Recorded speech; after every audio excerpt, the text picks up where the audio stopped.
Évangile de Jésus-Christ selon saint Marc 7, 31-37. En ce temps-là, Jésus quitta le territoire de Tyr. Passant par Sidon, il prit la direction de la mer de Galilée et alla en plein territoire de la Décapole. Des gens lui amènent un sourd qui avait aussi de la difficulté à parler et suppliant Jésus de poser la main sur lui. Jésus l'emmena à l'écart, loin de la foule, lui mit les doigts dans les oreilles et, avec sa salive, lui toucha la langue. Puis, les yeux levés au ciel, il soupira et lui dit « Ephata », c'est-à-dire « Ouvre-toi ». Ses oreilles s'ouvrirent, sa langue se délia, et il parlait correctement. Alors Jésus leur ordonna de n'en rien dire à personne. Mais plus il leur donnait cet ordre, plus ceux-ci le proclamaient. Extrêmement frappé, il disait « Il a bien fait toutes choses. Il fait entendre les sourds et parler les muets. Acclamons la parole de Dieu. »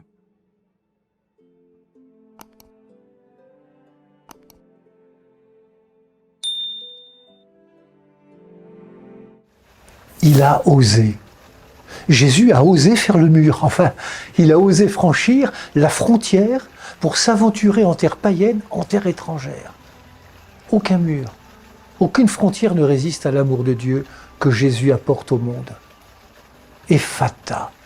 Voilà un mot qui résonne dans l'Évangile. Ouvre-toi. Une parole qui s'adresse bien sûr à cet homme sourd et bègue qu'on amène à Jésus.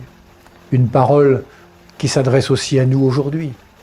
Une parole sans frontières qui vient jusqu'à nous. Une parole au goût de l'Évangile, une parole en liberté, une bonne nouvelle.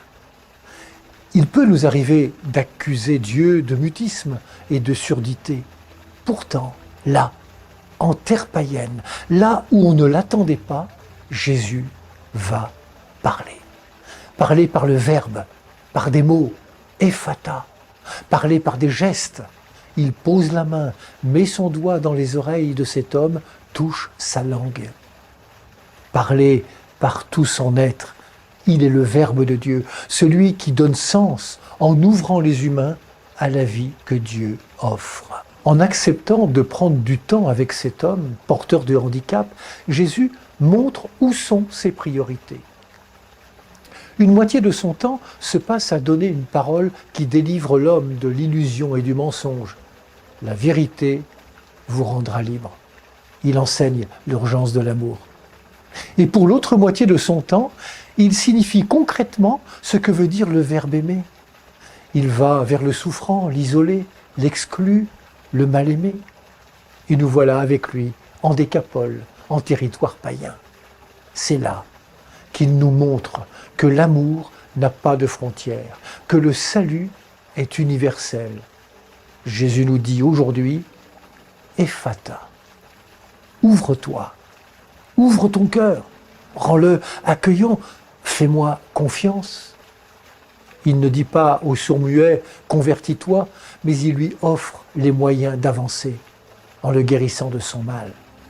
C'est ainsi que Jésus se présente à nous ce jour, aux frontières de nos vies.